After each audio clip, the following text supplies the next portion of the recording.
उत्तर प्रदेश में ठंड का पारा भले ही गिरा हो, लेकिन सियासी पारा चढ़ा हुआ है।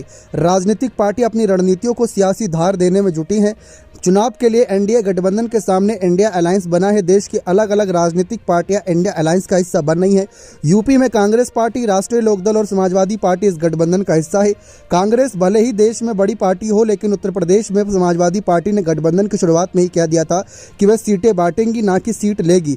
और इसी बात का चरितार्थ करते हुए लगभग 10 दिन पहले समाजवादी पार्टी ने आरएलडी को 7 सीट और कांग्रेस को 11 सीट देने की बात कही। हालांकि इन सीटों के ऐलान अब के बाद राष्ट्रीय लोकदल के नेता ने तो शुक्रिया अदा किया, लेकिन कांग्रेस पार्टी खुलकर अभी कुछ बोलने को तैयार नहीं। कांग्रेस पार्टी के नेता अभी भी सामंजस्य के साथ बात आगे बढ़ने की रट लगाए हैं। सपा ने राष्ट्रीय लोकदल को 7 सीट दी है, तो वहीं कांग्रेस को 11।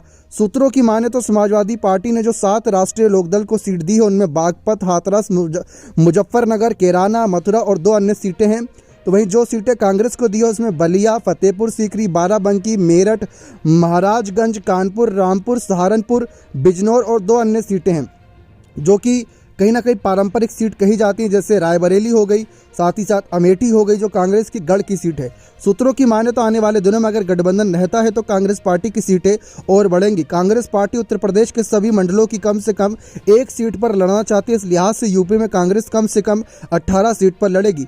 अभी दी हुई 11 सीटों में समाजवादी पार्टी ने कांग्रेस के गढ़ वाली सीटों को उन 11 में नहीं रखा। कांग्रेसी का मानना है कि ये सीटें भी उनके खाते में आने वाली है। इस लिहाज से 11 सीट के साथ अमेठी और रायबरेली उनके खाते में आ जाएगी। तो वही सुल्तानपुर भी कांग्रेस के खाते में आने की उम्मीद है।